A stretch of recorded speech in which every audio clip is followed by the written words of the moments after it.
geografis Jepang. Sebelah utara, Jepang berbatasan dengan Laut Okhotsk. Lalu di sebelah timur, Jepang berbatasan dengan Samudra Pasifik.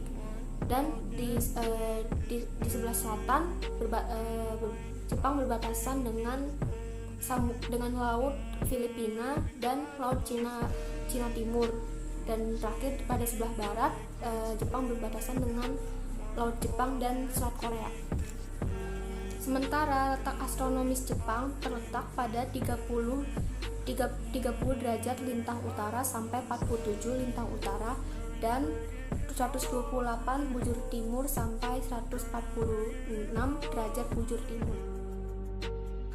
Halo, perkenalkan, nama saya Marvela Olivierinata. Di sini saya akan menjelaskan tentang kondisi geografis negara Jepang. Yang pertama ada iklim. Iklim negara Jepang termasuk iklim sedang menurut letak lintang. Karena itu, negeri ini mengalami 4 musim setiap tahunnya. Seperti halnya benua Eropa dan Amerika Utara. 4 musim yang ada di Jepang antara lain musim semi, musim panas, musim gugur, dan musim dingin. Yang kedua ada sumber daya alam. Letak geografis di Jepang di zona subduksi menyebabkan Jepang memiliki sumber daya mineral yang kaya. Tetapi hanya sedikit memiliki minyak bumi dan gas alam. Produk pertambangan seperti batu bara, emas, perak, perunggu, besi, dan seng dieksploitasi secara besar-besaran hingga dekade 1970-an. Lalu ada bentang alam. Gunung Fuji, Gunung Takao, Gunung Asama, Gunung Aino, Gunung Norikura, dan sebagainya. Sungai Shinano, Sungai Nagara, Sungai Moyoni, Sungai Tama, dan sebagainya. Gurun Totori, Danau Hanana, Danau Shoji, Danau Motosu, Danau Saiko, Danau Tazawa, dan sebagainya. Pantai Ishigaki, Pantai Taketomi, Pantai Chigasaki, Pantai Minamizu, Pantai Itoshima, dan sebagainya. Terima kasih. Perkenalkan, nama saya Martin Gunawan, saya kelas 91, absen 18. Di sini saya akan menjelaskan tentang iklim dan musim di Jepang. Jepang adalah salah satu negara yang mempunyai 4 musim. Jangka waktu antara 4 musim tersebut kurang lebih 3 bulan. 4 musim itu adalah musim semi, musim panas, musim gugur, dan musim dingin. Kita pertama di musim semi. Musim semi dimulai sekitar bulan Maret, dan orang Jepang menyambutnya dengan gembira karena hari-hari dingin dan tidak bersahabat telah berakhir. Musim semi ditandai dengan munculnya kuncup-kuncup bunga pohon plum.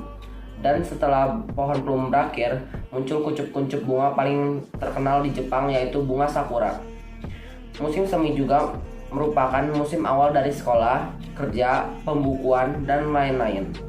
Misal tahun ajaran baru sekolah di Jepang dimulai tanggal 1 April. Demikian juga pembukuan perusahaan dan lain-lain. Yang kedua adalah musim panas. Musim panas diawali dengan musim hujan sekitar seminggu yang disebut dengan Tsuyu.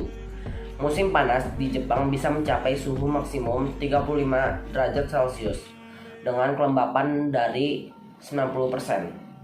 Musim panas dimulai sekitar bulan Juni, ditandai dengan pohon-pohon hijau dan nyanyian ribut serangga yang bernama semi. Sekolah di Jepang memberi libur musim panas sekitar sebulan. Salah satu aktivitas yang disukai kaum muda di Jepang adalah bermain ke pantai dan ke laut. Meski di tiap musim juga diadakan festival, musim panas adalah musim dengan jumlah festival terbanyak dan tersemarak. Di seluruh kepulauan Jepang diadakan berbagai macam festival dan kebanggaan. Yang ketiga adalah musim gugur. Musim gugur ditandai dengan mulai rontoknya dedaunan di pohon-pohon dan berakhirnya hari panas dan lembab. Berawal sekitar bulan September, musim ini terkenal dengan daun yang berubah warna jadi kuning, merah, orange, dan disebut momiji. Para binatang liar seperti beruang dan mengumpulkan persediaan makanan untuk ditimbun selama mereka tidur jangka lama di musim dingin. Yang keempat, musim dingin. Musim dingin ditandai dengan turunnya butir-butir salju pertama di awal Desember. Di zaman dulu, musim dingin ini adalah musim yang paling berat dan mungkin paling banyak menelan korban jiwa karena ganasnya cobaan alam dengan hawa dingin dan badai salju. Di beberapa daerah seperti Hokkaido di utara, suhu udara bisa mencapai negatif 20 celcius derajat. Rata-rata aktivitas orang-orang Jepang di musim dingin ini adalah bermain ski, snowboard, dan ice skating, serta onsen atau hot spring atau pemandian air. Budaya manusia itu ada suku Yamato. Kebanyakan orang Jepang berasal dari suku Yamato, yaitu ada 98%. Ada juga beberapa suku lain seperti suku Ainu dan Ryukyu, namun jumlahnya sedikit. Suku Yamato adalah kelompok etnis asli yang dominan di Jepang. Nama Yamato berasal dari tahta Yamato yang ada di Jepang pada abad keempat. Sebenarnya ia adalah nama daerah asal di mana orang-orang Yamato pertama kali menetap di prefektur Nara. Yang kedua itu ada suku Ainu. Suku Ainu adalah sebuah kelompok etnis pribumi di Hokkaido, Kepulauan Kuril, dan sebagian besar Sakhalin. Diduga ada lebih dari 150.000 orang Ainu saat ini. Namun jumlahnya yang pasti tidak diketahui karena banyak orang Ainu yang menyembunyikan asal-usul mereka karena masalah etnis di Jepang. Seringkali orang Ainu yang masih hidup pun tidak menyadari garis keturunan mereka karena orang tua dan kakek nenek mereka merahasiakan untuk melindungi anak-anak mereka dari masalah sosial. Terus yang kedua itu adalah suku Ryukyu. Suku Ryukyu adalah penduduk pribumi yang hidup di Kepulauan Ryukyu yang terletak antara Pulau Kyushu dan Pulau Taiwan.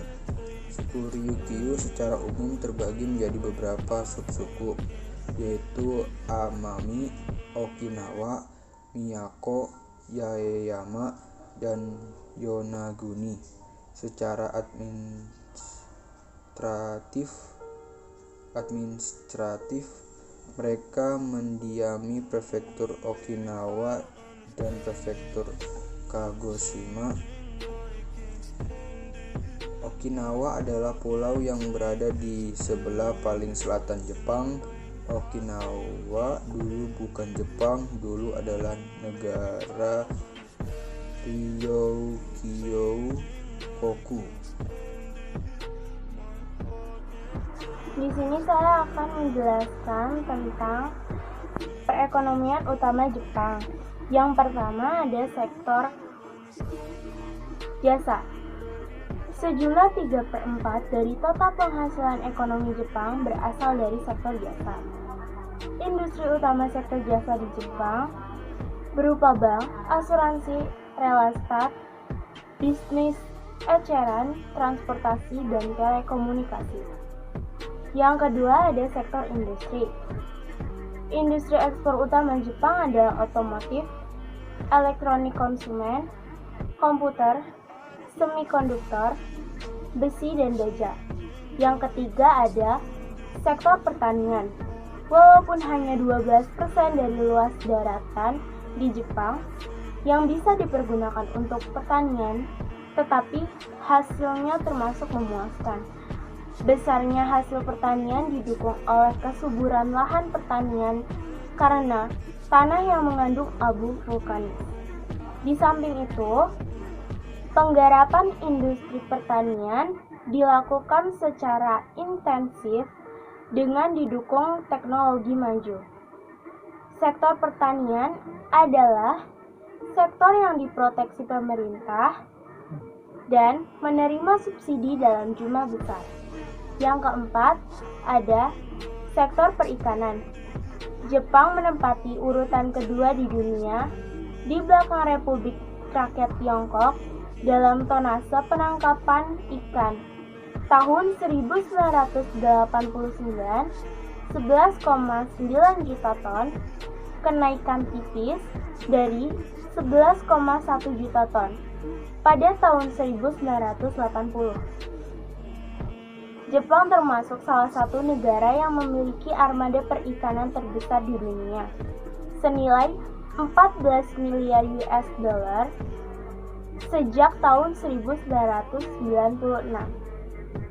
Jepang berada di peringkat ke-6 dalam total tangkapan ikan di bawah Republik Rakyat Tiongkok, Peru, Amerika Serikat, Indonesia, dan Chili.